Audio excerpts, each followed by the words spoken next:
जी अस्सलाम वालेकुम रहमतुल्लाहि व बरकातुहू।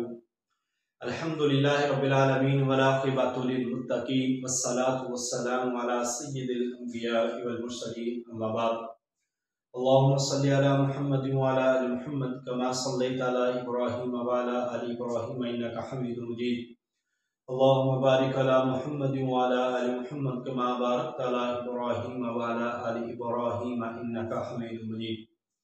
लाखों करोड़ों दुरूद सलाम नबी पाक सल्लल्लाहु अलैहि वसल्लम की ज़ात पर और आपके आल पर।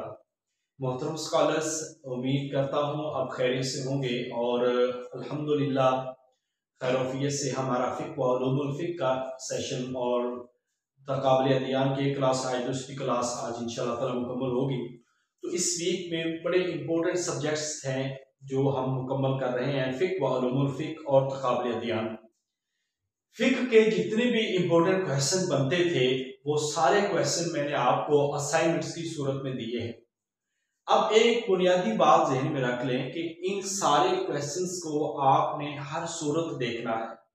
आप इन टॉपिक्स को जरूर टच कीजिएगा। वैसे तो असाइनमेंट्स आ रही हैं, कल तक इंशाअल्लाह ताला असाइनमेंट्स आप सबको मिल जाएंगे, मगर आपने इन सारे टॉपिक्स को जरूर देख के जाना है क्योंकि फ़िक़्ह के अंदर बहुत सारे क्वेश्चन होते हैं, उसूल फ़िक़्ह में भी और दौर जदीद के जो फ़िक़ही मसाइल हैं उस पे भी। तो इसीलिए मैंने आज भी आपको जो फ़िक़्ह के लेक्चर्स थे मेरे वो भी आपको शेयर किए हैं, नोट्स भी आपको शेयर किए हैं, और इसके अलावा आप हमारी मिसाली किताब जो है आप उसको भी पढ़ सकते हैं, उसको भी उम्दा तरीके से आप कर सकते हैं। तो आपने फ़िक़्ह को मैं बारहा कह रहा हूँ बेहतरीन करना है, और कल जो इंटरव्यू होंगे इंशाअल्लाह हम उसमें फ़िक़्ह को बड़े उम्दा अंदाज के अंदर लेके चलेंगे। एक और चीज जो आपको बताने जा रहे हैं कि कल से इंशाअल्लाह हमने ऑनलाइन इंटरव्यूज जो है ये एक हमने आपसे कहा था कि हम आपसे ऑनलाइन इंटरव्यू लेंगे, तो उस सिलसिले में कल आपका इंटरव्यू शुरू हो जाएंगे। हमारे पास तादाद अल्हम्दुलिल्लाह ऑलमोस्ट 250 प्लस है, तो हमने उनको मुख्तलिफ फेसेस में उनसे इंटरव्यूज लेने हैं। कुछ इंटरव्यूज मैं लूंगा, कुछ हमारे प्रोफेसर शफीक साहब लेंगे, मैम उम्मे कुलसूम है, मैम एक और है हिजाब, वो भी इंशाअल्लाह ताला इंटरव्यू लेंगे। तो इस तरह हमारे इंटरव्यू रोजाना की बुनियाद पे चलेंगे। पहले तो खुद मैंने दे दिए मगर कल से इंशाअल्लाह ताला आपके रोजाना 30 लोगों के नाम लेंगे जिनके हम रोजाना की बुनियाद पर 30-40 लोगों के इंटरव्यू करने हैं। तो वो मुख्तलिफ फेजेस में होते रहेंगे, क्लास में होते रहेंगे, सेशंस में होते रहेंगे और अपने अपने टाइम पे होते रहेंगे। एक बात। दूसरी बात यह है कि इन इंटरव्यूज में आपकी शिरकत लाजमी नहीं है, अगर कर लें तो फायदा है। ये लाइव होंगे, जूम पे होंगे, क्वेश्चन होंगे, सवाल देने होंगे और वीडियो की सूरत में होंगे। कोशिश करें 95% में जो फीमेल है वो कोई अबाया पहन के जो भी आपका है आप करके वीडियो की सूरत में दे, ताकि हमें जाहिरी तौर पर चीजें जो है ना वो हम देख सके, आपके चेहरे के एक्सप्रेशन, जवाब देने में घबराहट, वो सारी चीजें हम आपकी रिपोर्ट बना के आपको देनी होगी। तो इस लिहाज से भी आपने इसको बेहतर तरीके से करना है। तो ये इंटरव्यूज आपके जूम पे होंगे और लाइव होंगे और रोजाना होंगे और ये एक फेज में चलेंगे। इसके बाद 2 सेशन है हमारे, एक होगा हमारा फिजिकल इंटरव्यू का और दूसरा है हमारा ऑनलाइन पूरे पैनल के साथ इंटरव्यू। ठीक है, अब फिजिकल इंटरव्यू पूरे डिविजन्स में होगा। उस सिलसिले में रिक्वायर्ड तादाद एक जगह पे 15 से 20 स्कॉलर होने जरूरी है, फिर उस जगह पे इंटरव्यू होगा और इंशाल्लाह हो जाएंगे इतने। कुछ लोगों ने रजिस्ट्रेशन करवा भी लिए। अब इसके लिए हमने जो सिर्फ मिसाली ग्रुप के मेंबर हैं उनके लिए फीस जो है टोटल फीस 3000 है, तो बाकी जितने भी लोग होंगे उनकी फीस जो है 5000 होगी। ठीक है, तो इस लिहाज से आपने जैसे रिजल्ट आ जाए तो अपनी अपनी रजिस्ट्रेशन जिन्होंने इंटरव्यूज देने हैं वो करवा लें, या जो भी पास हो उस वक्त। ऑनलाइन इंटरव्यू ये है कि पूरा पैनल होगा, पूरे पैनल में हम 2 इंटरव्यू ऑनलाइन भी लेंगे और इसमें हमने 1500 फीस रखी है। ठीक है, मिसाली मेंबरान के लिए और लीडर के लिए जो होगी वो 2500 की फीस। अब ये एक अलग बात है। अब हम ये आपको बता दिया क्योंकि अक्सर लोग पूछ रहे थे कि सर ये क्या चीज है। तो कल से आपने इंटरव्यू के लिए हाजिर रहना है। आप जिन लोगों को 20 लोगों को मैंने कहा हुआ है, 10 लोगों के इंटरव्यू रात को है, 10 के इंटरव्यू दिन को है, और इसके अलावा जिसके साथ इंटरव्यू होगा आप उनका नंबर होगा, आप उनके साथ राब्ते में रह लेंगे। अब हमने तकाबुल अदयान को देखना है, पहला लेक्चर हुआ, इस पे बड़ी तफसील के साथ बात होने वाली है। कंपैरेटिव स्टडी ऑफ रिलीजन, ये आज दुनिया का एक बड़ा मसला है। और इस्लामोफोबिया, ये इस पे भी मैं इंशाल्लाह ताला एक असाइनमेंट भी दूंगा। इस्लामोफोबिया भी, इस पे भी आपको वर्क करना है और इसको भी जानना है ये क्या है। ठीक है, हुर्मत रसूल के मुख्तलिफ जो तकाजे हैं उस पे भी आपको बात करनी है। अब दुनिया के अंदर इंटरनेशनली सतह पर एक डायलॉग है जो उमूमन हर साल मुख्तलिफ ममालिक में होता है, मुकालमा बैनल मज़ाहिब। ठीक है, अब ये मुकालमा बैनल मज़ाहिब क्या है? बेसिकली ये एक तंजीम कह लें, एक इदारा कह लें, जो मुख्तलिफ जो रिलीजन है उनके दरमियान एक डायलॉग मुनाकिद करता है, उनसे बात करता है और वहां पे एक दूसरे के मज़ाहब का एहतराम और उनके साथ दलाइल जो बयान किए जाते हैं, ये दुनिया के अंदर एक डायलॉग करने की एक तंजीम है। यानी कि मज़ाहब के दरमियान जो डायलॉग है, बात होनी चाहिए। यानी कि जहां पे बात रुकती है ना, तो वहां पे फिर इंतशार बढ़ता है।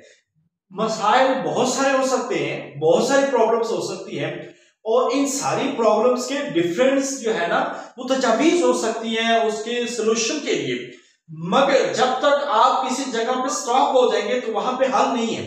इसीलिए मज़ाहिब दुनिया के अंदर जो बड़े बड़े हैं वो सारे आपको मैम ने बता दी कि दो तरह के मज़ाहिब हैं।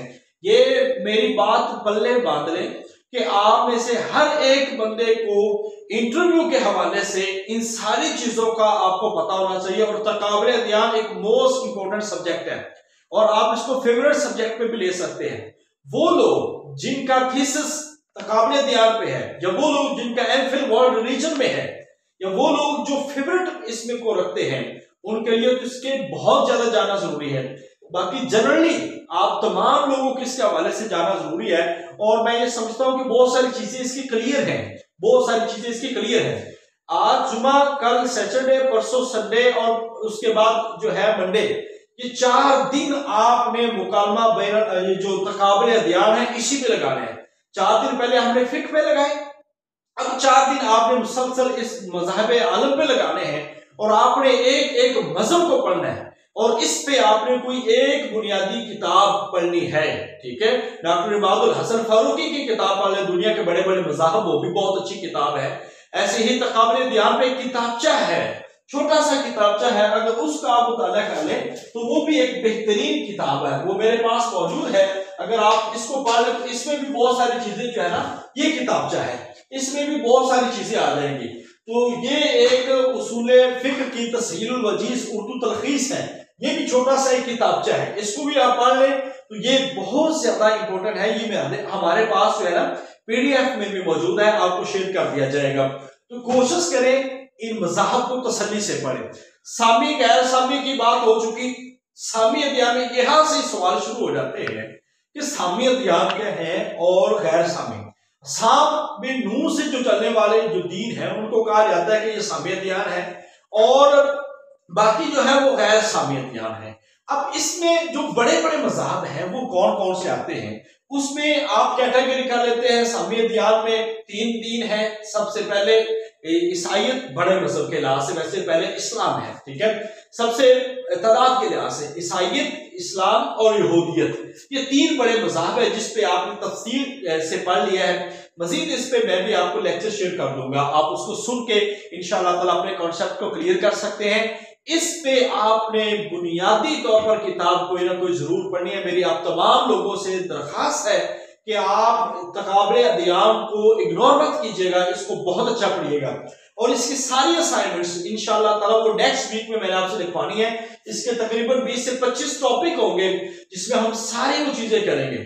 इस लिहाज से लेक्चर सुन लें, एक दफा किताब पढ़ लें, कोई बुनियादी किताब, और उसके बाद फिर जो असाइनमेंट्स आएंगी उन टॉपिक्स को देखेंगे जिसमें होली होगी, दिवाली होगी, बुध बात के त्यौहार होंगे। ये सारी चीजें एक एक चीज पे हम आपके असाइनमेंट्स बना के देंगे। तो ये लाजमी पढ़नी है। लास्ट टाइम कई लोगों से इंटरव्यू सारे का सारा होता ही यहाँ रहा है। ऑप्शन क्या है, महाभारत का मौजू क्या है, उसके अंदर क्या बयान किया गया है, तो गीता क्या है, ऐसे ही बुद्ध बात के जो बड़ा पहिया छोटा पहिया, इस हवाले से यानी कि बहुत सारे जो सवाल है वो मारूफ सवाल है, आपने पढ़े हुए हैं, ऐसा नहीं है कि आपको आते नहीं, आते हैं, आपने पढ़े हैं, तसल्ली से पढ़े हैं, पर थोड़ी सी तवज्जो आपकी इस के हवाले से जरूरी है। मुकालमा बैन मज़ाहब ये मैंने आपको बता दिया, और मैं इसलिए भी बता रहा हूं कि ये मुझसे इंटरव्यू में भी सवाल हुआ था। आपको तकाबुल दयान की 3-4 किताबों के नाम, अल्लामा शिबली जो अल्लामा इब्न तैमिया रहमतुल्लाह अलैह की किताबों के नाम, इस हवाले से मुख्तलिफ किताबों के नाम आपको याद होने चाहिए। तकाबुल दयान पे 2-3 किताबों के नाम, इनकी तकाबुल दयान की तारीफ, इस हवाले से आपको बिल्कुल तैयार होना है। अब इसके बाद जो हम जनरली देखते हैं वो हम हिंदू मत को देख लेते हैं। तो हिंदू मत में कुछ कॉन्सेप्ट है, यहाँ पे मैं पढ़ाना नहीं, मकसद यहाँ पे आपको सिर्फ बताना है कि हिंदू का मत का लफ्ज़ी माना चोर और शाह है। अब हिंदू मत के हवाले से the discovery of India, Pandit Jawaharlal Nehru की जो किताब है उसके अंदर इसकी उन्होंने मुख्तलिफ डेफिनेशंस की हैं, जो है इसके अंदर लिखा गया है कि स्याह रंग चोर इसको कहा जाता है। अब हिंदू मत के असल में 3 दौर हैं, वेदिक दौर है, ब्राह्मण दौर है, त्रिमूर्ति दौर है। अब दौरे जदीद जो है हिंदुइज्म को, उसका दौर है। अब आपने यहाँ पे देखना है वेदिक दौर, वेद कितने हैं, कौन कौन से हैं। अब हर वेद में कम से कम एक चीज आपको पता हो कि उसमें क्या चीज है। वेद आपको पता है 4 वेद हैं और बड़े मारूफ वेद है, यजुर्वेद है, अथर्ववेद है, सामवेद है, ऋग्वेद है, और इसमें सबसे ज्यादा जो कदीम वेद है वो ऋग्वेद है। कौन सा वेद है ये आपने याद रखना है कि इसमें 11,000 श्लोक और 10,000 जो है वो मंत्र इसमें मौजूद है। ऐसे ही कुर्बानी का जो जिक्र वेद मिलता है, कुर्बानियों का, वो यजुर्वेद है। तो आपने 4 वेदों के नाम याद हो और इसमें क्या बयान हुआ है, बस इतना ही। ज्यादा तफसील में आप पढ़ सकते हैं, कोई एक बुनियादी किताब इसमें पढ़ सकते हैं। वेद का वैसे लफ्ज़ी माना क्या है, आलम है, इल्म है, जानना है। इसके हवाले से ये कहा जाता है कि ब्रह्मा की जुबान पे ये खुद ब खुद जारी हो गए। तो ऐसे ही वेदों के हवाले से आपने ये देखना है कि ब्रह्मा की जुबान से, तो अब ब्रह्मा में आगे हिंदू मत में जो आगे खुदाओं का कॉन्सेप्ट है वो आपको पता है, वो आपको पता होना चाहिए।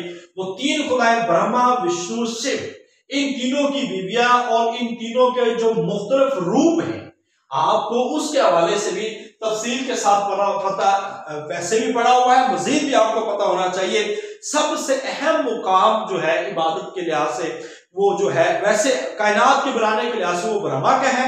इबादत जिसकी सबसे ज्यादा की जाती है वो विष्णु का है। जो शिव जो है ये तबाही का देवता, और ये तीसरा बड़ा देवता है महादेव, जिसका नाम है तीसरी आंख, और इसकी बीवी जो है वो काली माता, कभी उसका नाम दुर्गा माँ होता है। तो इस लिहाज से आप उसको देख सकते हैं।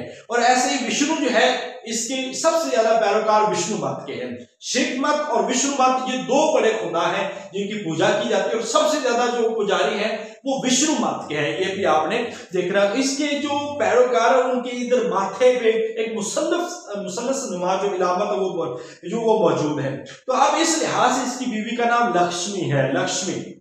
तो ऐसे ही ब्रह्मा जो है इसकी सबसे ज्यादा जो है कायनात के अंदर तख्लीक के लिहाज से इसको ज्यादा अहमियत हासिल है। अब इसके बाद हिंदू मत में जो नजात के तरीके हैं वो आपको पता हो। नजात के क्या क्या तरीके हैं, एक जिनान मार्ग है, कहते हैं कि इल्म के जरिए से इंसान निजात हासिल कर सकता है।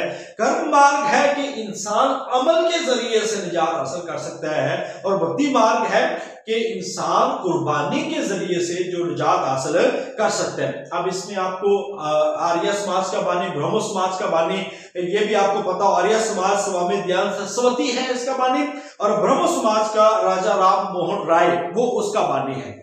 इसके बाद उपनिषद क्या है, असल में ये खुतबात हैं जिसके अंदर 180 खुतबे हैं कि हमतन गोश होकर किसी के नजदीक बैठ जाना। उपनिषदों के मुताबिक खुदा जो है वो शख्सी खुदा है, सगन और गैर सगन ये नाम बोला जाता है, और कहा यह जाता है कि तमाम तकदीरें उसके हाथ में है। तो इसके बाद पुराण आते हैं। पुराण असल में हिंदुओं का एक कदीम मजहबी किताबें जो है, जो दयास चंद जी की जुबान पे जारी हुई, उनकी तख्लीक है। ये 18 पुराण जो है बड़े मारूफ है। हिंदुओं की मजहबी कदीम मजहबी किताबें, उनको क्या कहा जाता है, पुराण कहा जाता है।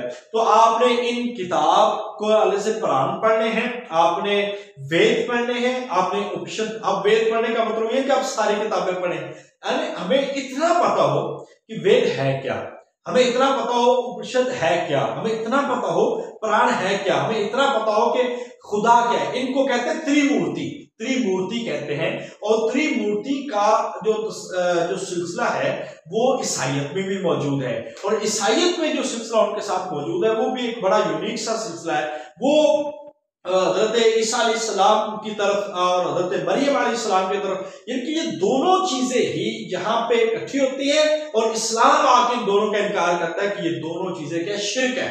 लिहाजा हिंदुओं ने जो बना लिया वो त्रिमूर्ति बना लिया, और अकीदा तस्लीस जिसका है वो तस्लीस जो है वो ईसाइयत का अकीदा है। तो ईसाइयत में बहुत सारे सवालात ऐसे हैं जिनको पढ़ना बहुत जरूरी है। ईस्टर है, क्रिसमस है, और दूसरे शायर रब्बानी है। इन त्योहारों के नाम हज़रत ईसा अलैहिस्सलाम की मसलूबियत है, हज़रत ईसा अलैहिस्सलाम की जवानी है, तबलीग है, ये सारी बातें बड़े इंपॉर्टेंट है। तो उनकी पैदाइश खुद एक बड़ी अहम है।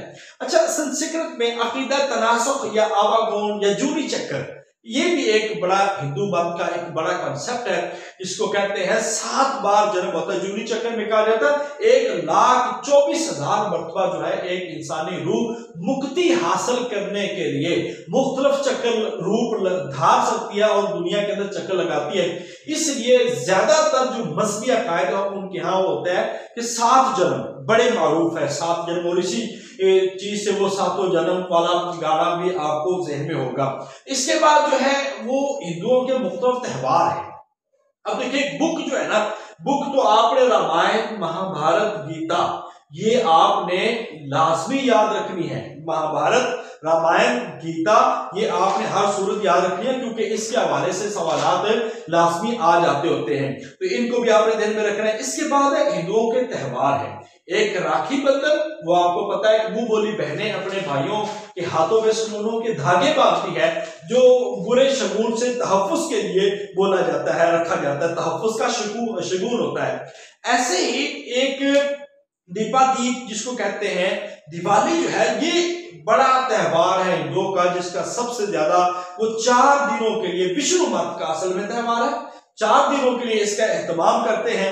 महासानी, दीपादीप और माला, ये इसके मुख्तलिफ नाम हैं, और इसकी मुख्तलिफ वजूहात हैं। ये कहा जाता है कि मुगल बादशाह औरंगजेब आलमगीर के हुक्म पर गोविंद सिंह को ग्वालियर जेल से रिहा किया गया था, या रामचंद्र जी की फतह के दिन पे इसको मनाया जाता है। एक ये भी मगर इसको मजीद आपने ना कंसेप्ट क्लियर करके इसको पढ़ना है। मैं अभी तफसील के साथ जाऊंगा तो बहुत सारी चीजें जो अभी रह जाएंगी, इस पे सारी चीजें आपको अवेलेबल है। ये आपको फिंगर टिप्स पे याद होनी चाहिए। ये मेरी तमाम अहबाब से गुजारिश है कि इन चीजों को आपने नोट करना है। ऐसे होली है, मौसम बहार के आने का ऐलान है, भगत हरिलाल की हिफाजत जब भगवान दशरथ ने की थी, तो उस खुशी में ये एक त्योहार मनाया जाता है, होली। ऐसे दशहरा, ये असल में 10 दिन 10 गुनाहों को ले जाने वाला माँ जेठ की 10 तारीख से ये शुरू होता है, और ये कहा जाता है कि ये माँ जेठ की जो 10 तारीख असल में गंगा के पैदा होने का दिन है। हिंदुओं में 4 गांव भी बड़े मशहूर है, गायत्री, गीता, गंगा, इस लिहाज से आपने इसको भी देखना है, गाय भी। तो हिंदू मत बड़ा इंपॉर्टेंट सब्जेक्ट है, और हिंदू मत में आपको बहुत सारे क्वेश्चन हो सकते हैं, और इसको आपने आगे बुनियाद बना के लेके चलना है, और एक एक चीज को तफसील से पढ़ना है। काफी सारी चीजें मैंने यहाँ पे बता दी हुई हैं, आप इसी से आपको याद हो जाएगी। मगर जब तक आप कोई किताब नहीं पढ़ेंगे, जब तक आप इसकी कोई तफसील नहीं देखेंगे, तो उस वक्त तक आपको फायदा नहीं होगा।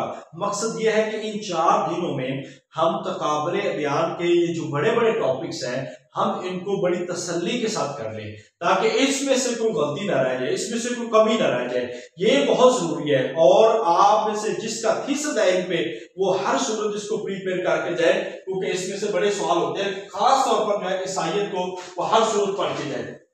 इसके बाद जो है वो जैन मत है। जैन मत का बड़ा जो है वो महावीर है, 24वां तीर्थंकर जिसको कहा जाता है, वर्धमान उसका वरिधिमान उसका असल नाम है, ये भी आपने याद रखा। और इसके माना है गालिब। असल में इसके पीछे भी एक कहानी है कि जब बफरे हुए हाथी पे वो बैठ गया था तो भागवत पड़ गया था इसका नाम। अब इसकी जो तालीमात है, जैन मत बहुत खत्म हो गया, और पाकिस्तान के अंदर इसका मंदिर भी, जैन मंदिर भी है, वो मारूफ है। ये ना इन मज़हब वालों की एक और चीज, जहां जहां पे कोई अहम इलाके हैं या जहां जहां पे इनके मंदिर यानी कि पूछा जाए पाकिस्तान के अंदर हिंदू बरादरी ज्यादा तादाद में कहां पे बैठी है, कराची में यानी कि सिंध में काफी बैठी है और दूसरा पेशावर में काफी बैठी है। तो इस लिहाज से आपको पता होना चाहिए कि पाकिस्तान के अंदर इन मज़हब के मानने वाले कहां पे मौजूद है और इनको हम अक़लियत कहते हैं और अक़लियतों के क्या हकूक हैं ये आपको भी पता होना चाहिए। अब यह है जैनवाद के जो उसूल हैं, जैसा कि ज़ीरू को तकलीफ ना दी जाए, तबकाती निज़ाम की मुखालफत की गई, तो ये और जो जैनवाद के जो उसूल हैं इनको आपने लाजमी याद रखना है। वेदों की मुखालफत करने वाला रूह और मादा के हवाले से उनका बयान था कि ये लाफानी है, ये लाफानी है और दोज़ख का ठिकाना, दोज़ख का कॉन्सेप्ट भी जैनवाद में पाया जाता है।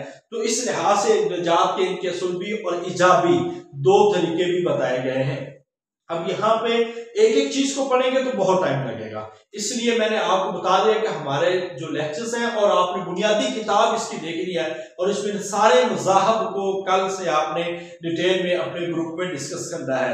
ज़रतुश्त मज़हब, जो ज़रतुश्त जो है इसका बना है बड़ा पादरी और वालिद का नाम शासिब था। असल में ये कौम मजूसी कौम का था और ज़रतुश्त मज़हब जो है ये ईरान में बहुत ज्यादा फला है, बहुत ज्यादा बड़ा है और इसने दावा पैगंबरी भी किया है और इसके साथ साथ ये सन्नियत का कायम है।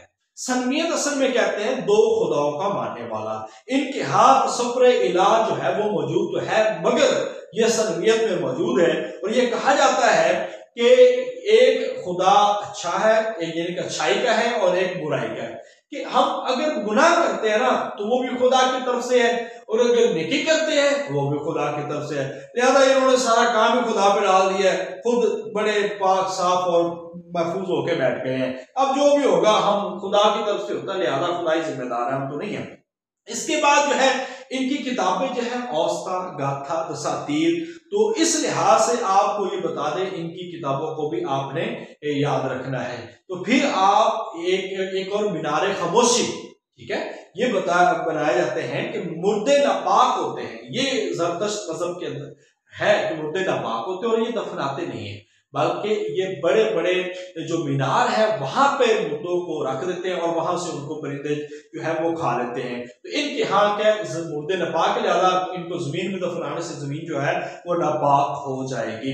तो ऐसे ही इनके अंदर अखलाकी बुराइयां भी मौजूद है। महरीमात से जो महरीमात है जिनसे निकाह नहीं हो सकती उनसे शादी करते हैं, मुर्दों को दफन करने की बजाय जानवरों के लिए, परिंदों के लिए ये खुला छोड़ देते ताकि लोग उनको खाएं। तो औस्ता की दो तशरीहात जन और बाजंत है, ये भी कदीम ईरानी जुबानों में मौजूद थी, तो इनको भी आपने देख रहा है। सिख मत के हवाले से एक दो चीजें, बानी इनका कबीलदास गुरु नानक था, शोहरत हासिल की, वालिद का नाम कालू, वालदा तिरपता जो थी। इसके साथ ये इसने जो गुरु नानक है इन्होंने जो है अरबी भी सीखी और फारसी भी सीखी मुसलमानों से।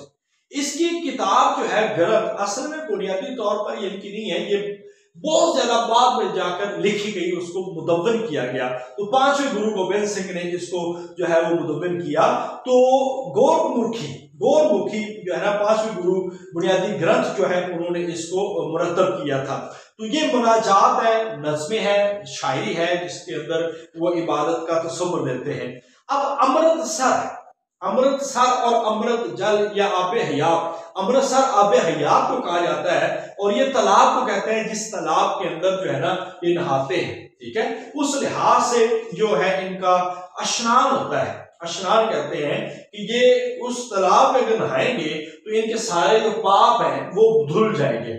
ऐसे ही वो कहते हैं कि गंगा के अंदर नहाने से जो इनके सारे पाप है हिंदुओं के, वो गंगा में नहाने से धुल जाते हैं। ऐसे ही बपतिस्मा जो एक रस्म है ये ईसाइयत की है कि वो एक रस्म ये है कि जब कोई दूसरे मजहब का बंदा ईसाइयत में आता है तो वो एक गुस्ल करता है और ईसाइयत को के मजहब कबूल करते वक्त जो गुस्ल दिया जाता है वो बपतिस्मा कहलाता है।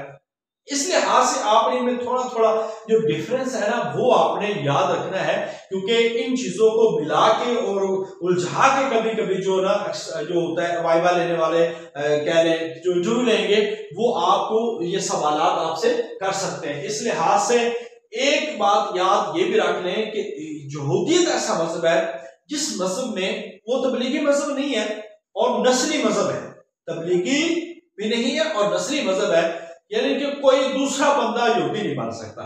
उनके यहाँ ये कॉन्सेप्ट है, ठीक है। अब उस पे आप आगे जाएं, यहूदियत में ये सारी चीजें आपको बताई गई होगी।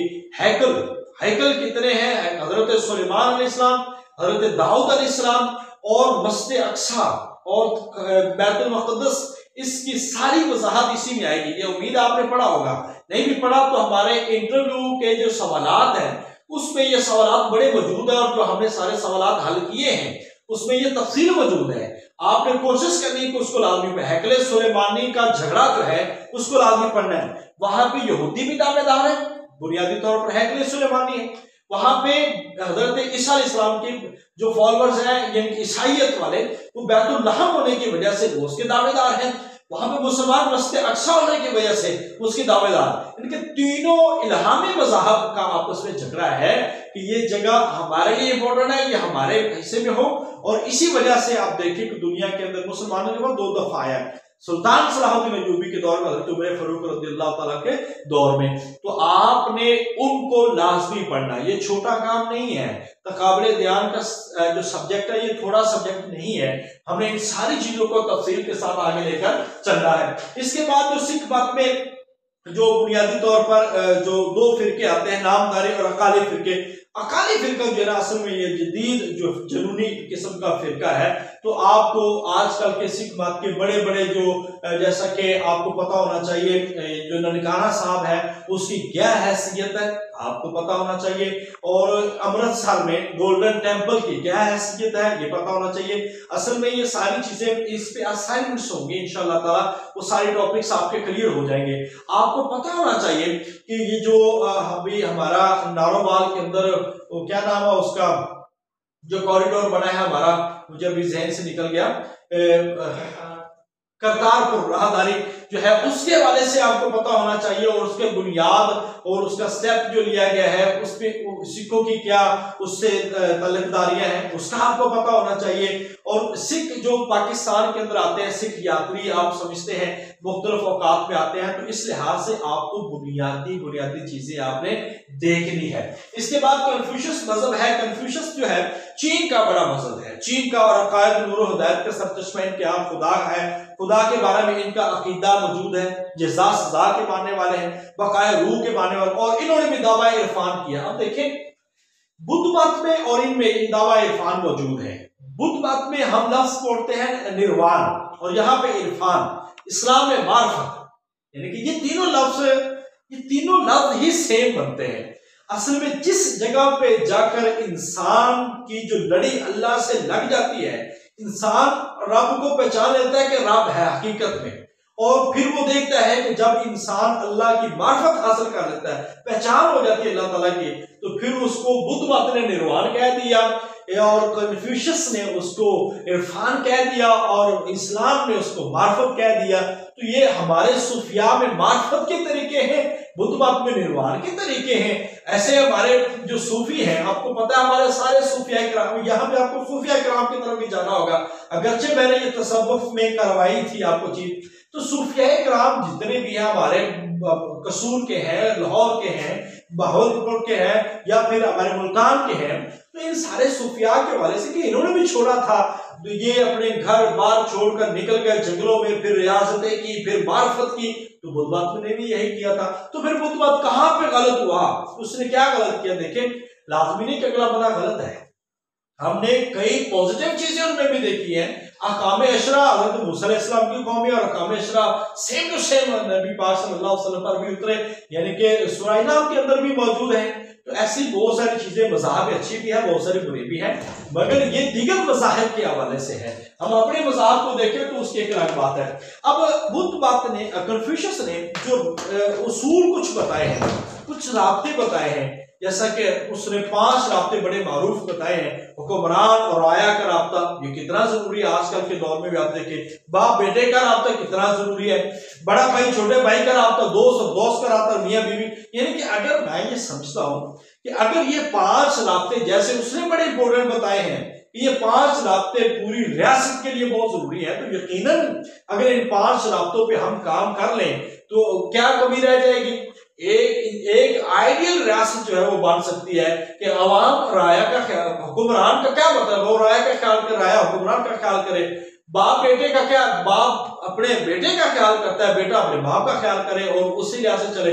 अब दुनिया के अंदर दोस्त हैं या मियाँ बीवी है, मियाँ बीवी का आज हमारे रिश्ते देख रहे कैसे हैं और बाकी रिश्ते देख रहे कैसे हैं। तो यानी कि अगर इन चीजों को हम केयर करें तो ये उसूल बुरे नहीं है, ये उसूल अच्छे हैं। लिहाजा किसी दूसरे मजहब का मतलब ये नहीं है कि उसके वो जो मजहब है उसकी सारी तालीमात बुरी है।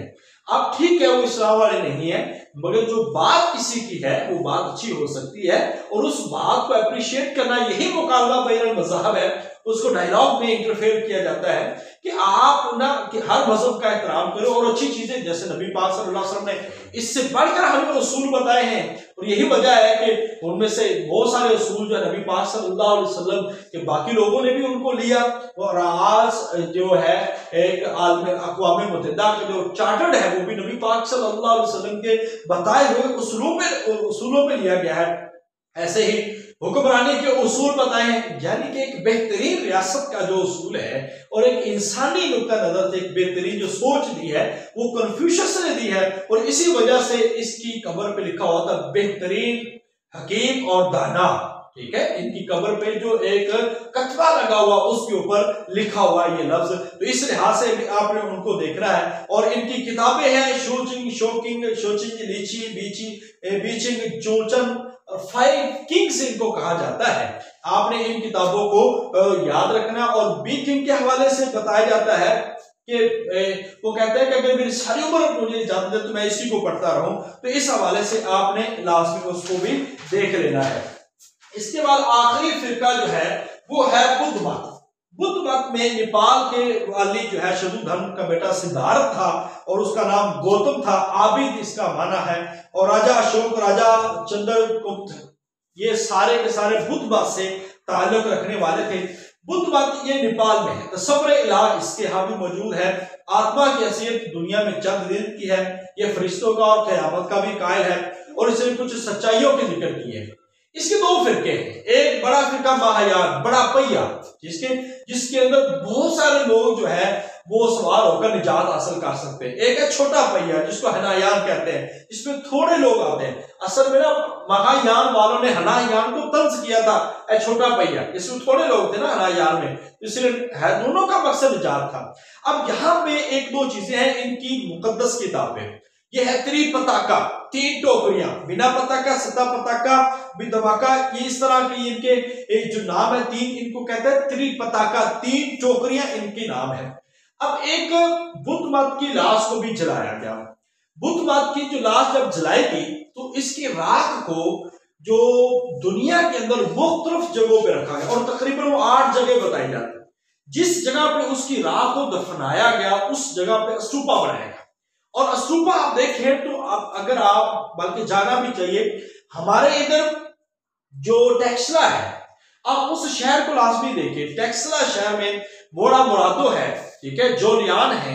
आप इन जगहों पे जाएं और वहां पे देखें और फिर म्यूजियम देखें। खास तौर पर आप जोलियान या मोड़ा मुरादो यहाँ पे देखें, मुख्तलिफ स्तूपा मौजूद है। दुनिया की पहली यूनिवर्सिटी का कॉन्सेप्ट वहां से मिलता है, बुद्धमत से। और वो वहां पे आपको, जहां पे आई थिंक वो जूलियान है या जूलियान से आगे एक और जगह है, वो मुझे अभी भूल गई है, जहां पे पुराना उनका इलाका शहर है। और फिर पहाड़ के ऊपर राजा अशोक का जहां पर उसका महल था वो वहां पे आया था, उस जगह को भी देखें।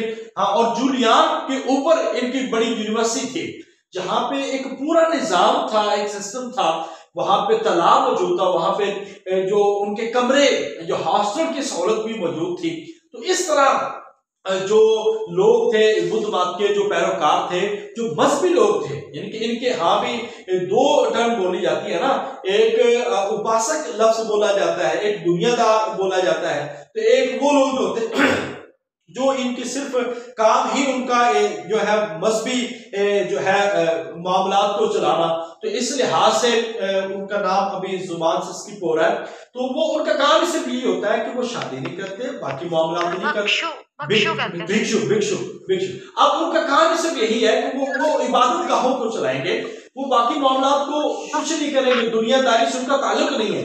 अब यहाँ पे इस्लाम का एक जो निज़ाम है, निज़ाम ज़िंदगी, वो क्रॉस करता है, क्योंकि इस्लाम ने ऐसा नहीं कहा अपने बीवी बच्चे औलाद को नहीं छोड़ना, कारोबार को नहीं छोड़ना, अपने दीन इस्लाम को भी चलाना है, अपने मामलात भी करें, इबादत भी करें। भिक्षु उनका कॉन्सेप्ट एक है, वहां पर वासक है, दुनियादार है, उनका काम है सिर्फ पैसे कमा के इन भिक्षुओं को देना, और भिक्षुओं ने सिर्फ सफाई करनी और निर्वाण हासिल करने के लिए इबादत के जो मामलात है वही करना, और ये जर्द रंग के इन्होंने कपड़े पहने होते हैं। उपाली जुबान में इनकी जो किताबें हैं। अब गौतम का माना जो है वो रोशन दिमाग, गौतम का माना रोशन दिमाग। अब आप इसमें देख सकते हैं कि बुद्ध मत का जो कॉन्सेप्ट है, उन्होंने कहा कि निर्वाण की जो जराए है 4 चीजों से आशनाई है।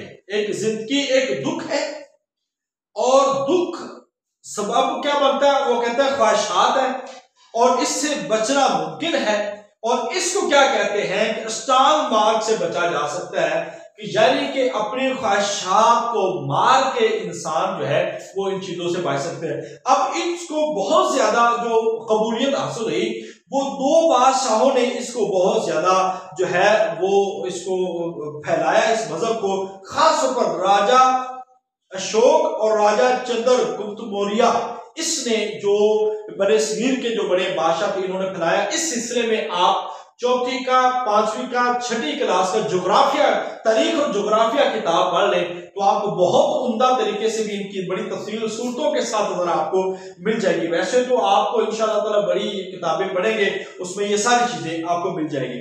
तो ये 8 उसूल, सही इल्म, सही अमल, सही कलाम, सही सलूक, इरादा, याददाश्त, गौर व फिक्र और कोशिश का नाम लेते हैं। नशावर चीजों की तजारत ममनू है, हथियारों की तजारत इंतहा ममनू है, गुलामों की तजारत इंतहा ममनू है, जानवरों और इनकी खालों की और जहरियात की तजारत ममनू है। यानी कि इनका एक बुनियादी मकसद ये था, ये चाहते थे कि हमारी जात से, हमारे हाथ से किसी इंसान को कोई तकलीफ ना हो, कोई जीरो चीज को परेशानी ना हो। इस लिहाज से इनके ये उसूल जो है ये बड़े वादे हैं। तो ये बुद्ध मत जो है ये बहुत ज्यादा फिरका मौजूद था। आज भी इसकी श्रीलंका में जो बर्मा है, ठीक है, उसके अंदर मौजूद है, नेपाल के अंदर मौजूद है, और इनकी तादाद आप थाईलैंड के अंदर बहुत ज्यादा देख सकते हैं, चीन के बड़े बड़े इलाकों में मौजूद है, जापान के इलाकों में बुद्ध मत मौजूद है, हांगकांग में बुद्ध मत मौजूद है, यानी कि दुनिया के अंदर बड़ी तादाद में बुद्ध मत में मौजूद है। तो अब इसी बुद्ध को जो उन्होंने हिंदुओं ने जो 9 अवतार के लिए, अच्छा ये भी याद रखें, हिंदुओं में अवतारों की कहानी भी आपने याद रखनी है कि कितने अवतार है। अब 10 अवतार हो चुके हैं, तो 10 अवतार भी आपने देखना है कि किस किस का अवतार है और अवतार का असल लफ्जी माना क्या है। ये सारी चीजें आपने तसल्ली के साथ और तफसील के साथ पढ़नी है, क्योंकि इन्हीं चीजों के साथ आपके सवालात आगे चलेंगे। और एक एक चीज असल में ना, ये बुनियादी तौर पर ये सब्जेक्ट बड़ा इंटरेस्टिंग है, क्योंकि हमने टीवी ड्रामों में देखे हुए हैं मगर हमने तफसील से पढ़े तो नहीं हुए। मगर ये सब्जेक्ट इतना इंटरेस्टिंग है कि आप जब पढ़ेंगे तो आपको मजा आएगा, आप मजीद पढ़ने की कोशिश करेंगे। और फिर यही होगा कि आपका जब इंटरव्यू होता है तो फिर इसमें से हमें क्या पता कौन क्या पूछने वाला है, उसको क्या आता है क्या नहीं आता, बस ये इंटरेस्ट होता। अच्छा ये नहीं बताइए आप होली क्या है, क्योंकि वहां पे वो भी बोर हो रहे होते हैं, मजे ले रहे कि वो सवाल करते हैं होली क्या है, दिवाली क्या है, राखी बंधन क्या है, ये सारे सवाल वो आपसे करते हैं। जी अस्सलाम वालेकुम वरहमतुल्लाहि वबरकातुहू। तो हम बुद्ध मत के हवाले से भी हमने बात कर ली, ज़रतुश्त के हवाले से भी, ये बड़े बड़े मज़हब है जिनके हवाले से हमने बात की है। इसके बाद आप ताओइज़्म, शिंटो मत, ये कोई इतना बड़ा सवाल नहीं होता, इसके हवाले से भी इतनी परेशानी की जरूरत नहीं है, थोड़ा थोड़ा इसको पढ़ लीजिएगा। आज मैंने एक जगह पे मुझे कुछ चीज मिली थी, 5-6 उसकी पिक्स थी, आप उसको देख लीजिएगा, वो भी काफी अच्छी है, उसमें बुनियादी बुनियादी चीजें भी लिखी हुई हैं।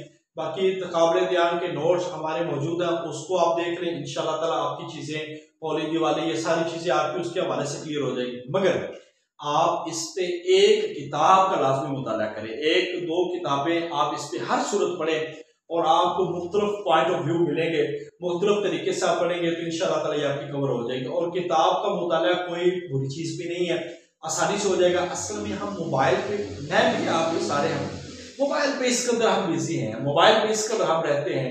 मोबाइल हमें रात 2-3 बजे तक भी नहीं सोने देता, किताब पकड़े तो 1 घंटे में नींद आ जाती है। तो कोशिश करें इसको मोबाइल से कम पढ़ें।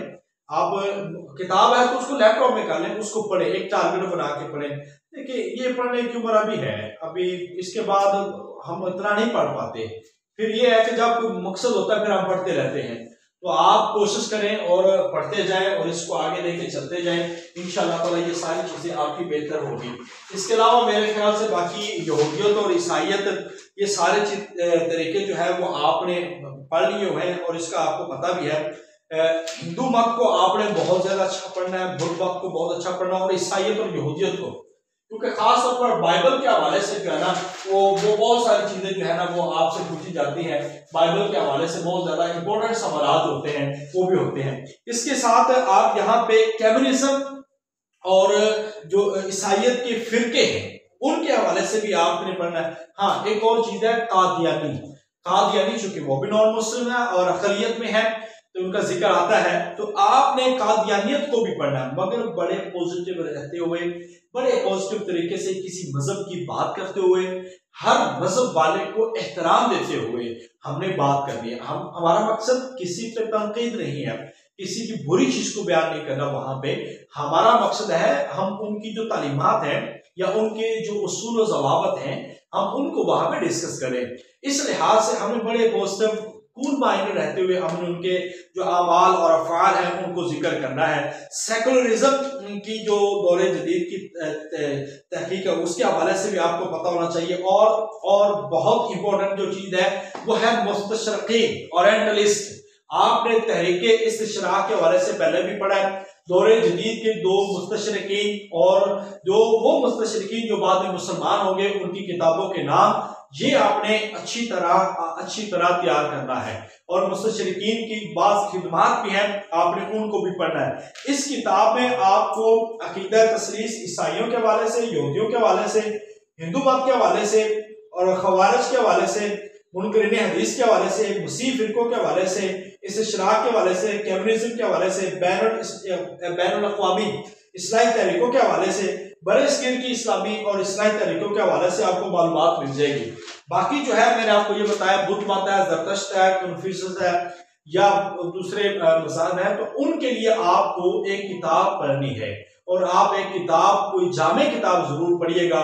इंशाअल्लाह ताला ये सारी चीजें हल हो जाएंगी। अब इस सब्जेक्ट को 4 दिन में आपने भरपूर तैयार करना है और इंशाअल्लाह ताला नेक्स्ट वीक में इसके मेन टॉपिक्स पे हम आपके असाइनमेंट्स बनवाएंगे और आप असाइनमेंट्स भी आपको मिल जाएंगे ताकि एक एक टॉपिक हमारा डिस्कस हो जाए और उसके बाद जो है इंशाअल्लाह ताला हम आपको सारी असाइनमेंट्स दे देंगे और साथ साथ आपके इंटरव्यूज होते जाएंगे और इसी में आपके सवालात भी कवर होते जाएंगे।